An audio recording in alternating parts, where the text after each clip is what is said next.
प्रतिमा मुस्कुराई और बोली कि मैं कॉल सेंटर में काम करती हूँ। भोपाल से हूँ वैसे। इससे पहले पुणे में थी और उससे पहले बेंगलोर। ग्रेजुएशन भी बेंगलोर से की। स्कूलिंग भोपाल से हुई। फैमिली में पापा नहीं है।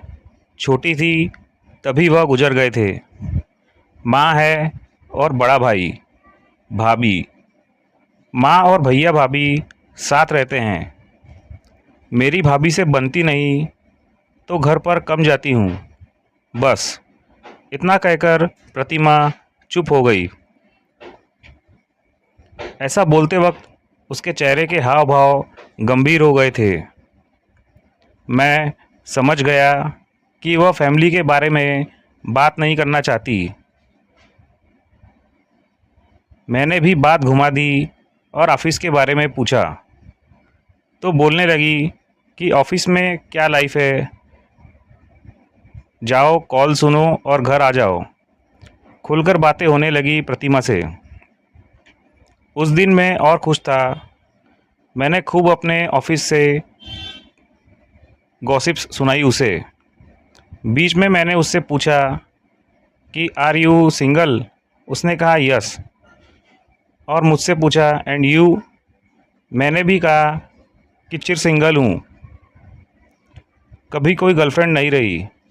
यह सुनकर वह हंसते हुए बोली कि मजाक मत करो, तुम्हारी अभी गर्लफ्रेंड ना हो यह तो हो नहीं सकता, मगर मैं ये नहीं मान सकती कि तुम्हारी कभी गर्लफ्रेंड नहीं हो। मैंने पूछा ऐसा क्या है, तो बोली तुम हैंडसम हो, बातें अच्छी करते हो, अच्छी जॉब भी करते हो। सच कहूँ तो यह सुनकर मैं और खुश हो गया। खुशी थी कि प्रतिमा अपने मन के भाव मेरे सामने जता रही थी। मैं उत्साहित था। खैर ऐसे ही रोज़ शाम को मैं प्रतिमा से मिलने लगा। वह ऑफिस से 12:30 या 12 बजे तक पहुंचती और कुछ देर में ऊपर आ जाती।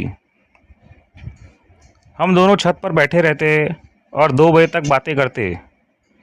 इस बीच उसने मुझे अपना नंबर दिया, मगर वह कहती है कि वो फेसबुक और व्हाट्सएप पर नहीं है ताकि रिश्तेदार तंग न करे। और मुझे भी उसे अभी कॉल करने की ज़रूरत महसूस नहीं हुई। मैं भी दिन में बिज़ी ही रहता था। एक दिन मैंने उसे कहा कि चलो मेरे घर चलो। उसने कहा कि नहीं, कोई देख लेगा। मैंने कहा कि देख तो कोई छत पर भी सकता है। तो उसने कहा कि छत की बात अलग है और कमरे की बात अलग। मैं उसे पसंद करने लगा था और चाहता था कि उसे प्रपोज़ कर दूं, मगर मैं रात को छत पर यह सब नहीं करना चाहता था। वीकेंड पर भी वह कोई ना कोई बहाना बनाकर शहर से बाहर होती थी। मुझे लगता था कि शायद उसका कोई बॉयफ्रेंड है जिससे मिलने जाती है। खैर मैंने उसे एक बार कॉल भी किया। संडे को नंबर नॉट रीचेबल आया। फिर मैंने सोचा कि क्यों ना रात को ही छत पर प्रपोज़ किया जाए। तो मैंने प्लानिंग के तहत गुलाब के फूल लिए और उसे प्रपोज़ करने के लिए टंकी के पीछे रख दिए। उस रात वह आई और मैंने उसे आंखें बंद करने को कहा। मैं गुलाब के फूल लाया, उसके सामने रख दिए और उससे आंखें खोलने को कहा। उसने आंखें खोली और बोली यह क्या है। मैंने कहा कि आई लव यू प्रतिमा, मैं तुम्हें बहुत पसंद करता हूँ। मैं इससे पहले कि आगे कुछ बोलता, प्रतिमा ने कहा स्टॉप इट विक्रम। मैं चौंक गया। उसका चेहरा एकदम गंभीर था, अजीब सा, उदासी से भरा। बोली प्लीज़ रुक जाओ। मैंने कहा मैं मजाक नहीं कर रहा, मैं दिल से तुम्हें चाहता हूँ। उसने कहा कि नहीं, तुम प्लीज़ फ्रेंडशिप मत ख़राब करो। मैं चुप हो गया। मुझे बहुत बुरा लगा और मैं पलटकर सीढ़ियाँ उतरकर कमरे में आ गया और दरवाज़ा बंद कर लिया। वह बोलती रही विक्रम रुको, बात सुनो। वह नीचे तक आ गई और दरवाज़ा खटखटाने लगी, मगर अंदर मैं ज़ोर से रो रहा था। करीब 5 मिनट तक उसने दरवाज़ा खटखटाया और फिर वह चली गई। मुझसे गलती का एहसास हुआ कि यार मैंने यह क्या कर दिया। वह आई भी थी पहली बार, मगर दरवाज़ा नहीं खोला। मैंने तुरंत दरवाज़ा खोला और उसने देखने छत पर गया, मगर कोई नहीं था वहाँ। गुलाब के फूल भी नहीं थे जिन्हें मैं प्रतिमा के लिए लाया था। मैं कूदकर दूसरी छत में गया और उससे आगे वाले घर की तरफ झांकने लगा, जहाँ पर प्रतिमा ने अपना घर बताया था। वहाँ अंधेरा था और वाकई कबाड़ भरा हुआ था, जैसे प्रतिमा ने बताया था। मन किया कि नीचे उतर जाऊं, मगर हिम्मत नहीं पड़ी। पकड़ा जाता तो धुनाई अलग होती और प्रतिमा की बदनामी अलग, पुलिस केस भी हो सकता था। फिर मैं अपने कमरे में आ गया, सोचने लगा कि प्रतिमा ने इनकार क्यों किया। लाइन तो खुद मारती थी, रोज़ रात को आकर बातें करती थी, हंसती थी। हंसते हुए कभी हाथ भी पकड़ लेती थी, तो कभी कंधे पर सर रखकर बातें सुनने लगती। मुझे लगा कि उसका पक्का कोई बॉयफ्रेंड है और इसलिए मुझे हाँ नहीं कहा उसने। इसलिए वह दिन में मिलने से बचती है और वीकेंड पर उसी के साथ घूमने जाती है। अब मेरे मन का प्यार नफ़रत में बदल चुका था। खैर, अगली रात को मैं प्रतिमा का इंतज़ार कर रहा था, मगर वह नहीं आई। 1 हफ्ते तक वह नहीं आई। फिर मैं समझ गया कि वह अब नहीं आएगी। हफ्ते के बाद मैं अपनी धुन में अपने कमरे में बैठा हुआ था। दरवाज़ा खुला हुआ था और रात काफ़ी हो चुकी थी। किसी ने दरवाजे पर नॉक किया। मैंने उचक कर देखा तो वहाँ प्रतिमा खड़ी थी, मुस्कुराते हुए। उसके हाथों में गुलाब के फूल थे। मुझे समझ नहीं आया कि क्या कहूँ क्या नहीं। वह बोली, अंदर आ सकती हूँ? मैंने गुस्सा थूकते हुए कहा, क्यों नहीं। यह सुनकर वह मुस्कुराई और अंदर आ गई। बोली, घर तो बड़ा अच्छा सजा रखा है तुमने। मैंने कहा, बस है ऐसे ही। उसने गुलाब के फूल टेबल पर रखे और बोली, सॉरी विक्रम, अगर तुम्हें बुरा लगा। देखो, तुम अच्छे लड़के हो और कोई भी लड़की चाहेगी कि तुम्हारे जैसा बॉयफ्रेंड हो उसका, मगर मैं तुम्हारे लायक नहीं हूँ। मैंने कहा कि इस बारे में बात मत करो प्लीज़। वह बोली, देखो, मैं नहीं चाहती तुम मेरे बारे में गलत सोचो, मगर मैं अपनी मजबूरी बता नहीं सकती।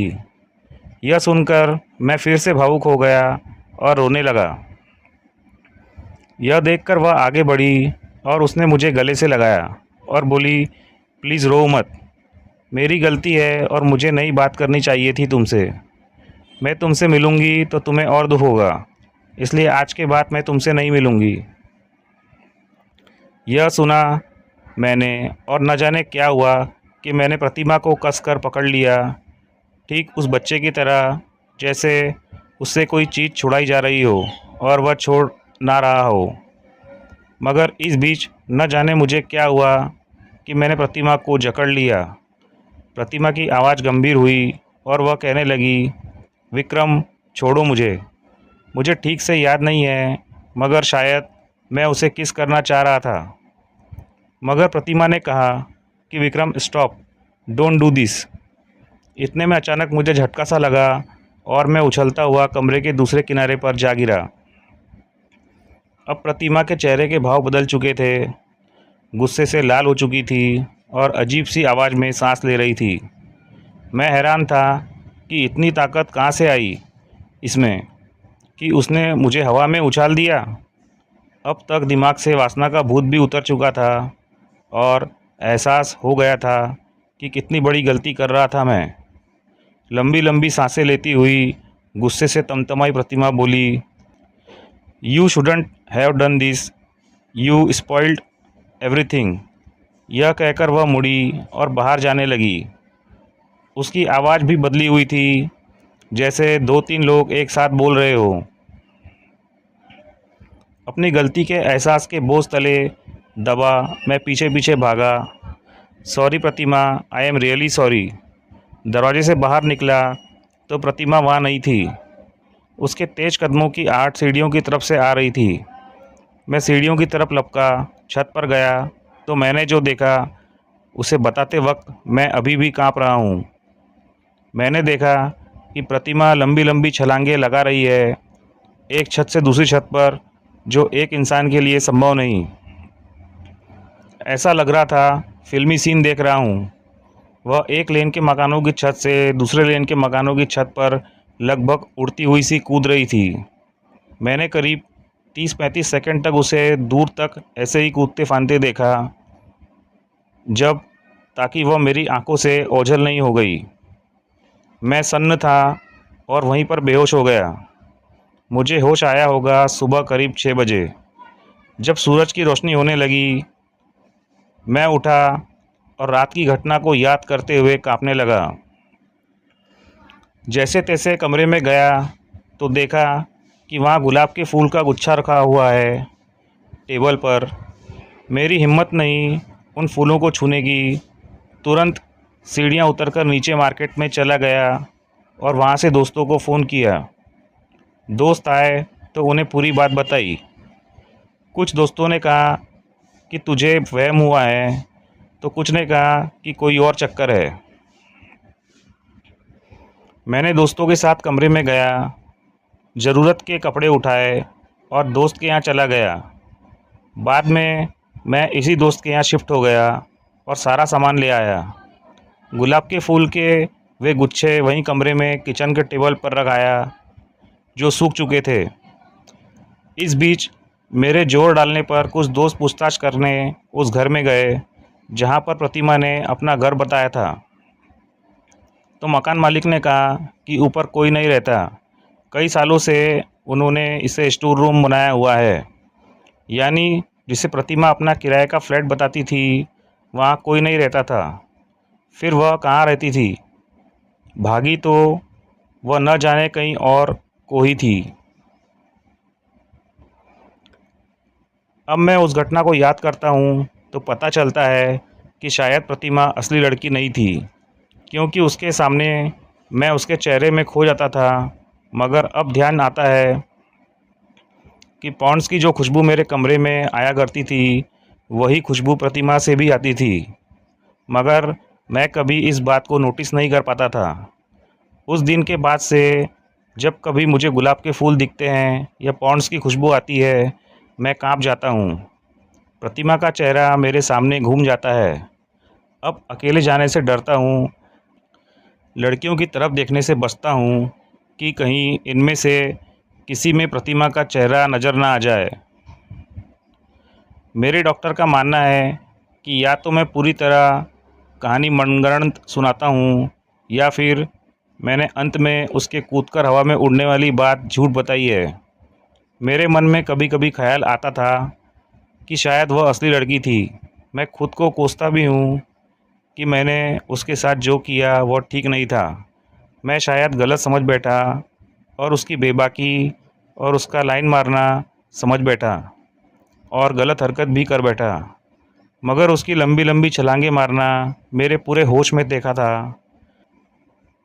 मेरे मनोचिकित्सक ने मुझे यह भी बताया था कि मेरे मन से प्रतिमा के साथ की गई हरकत का अपराध बोध नहीं हट पाया है।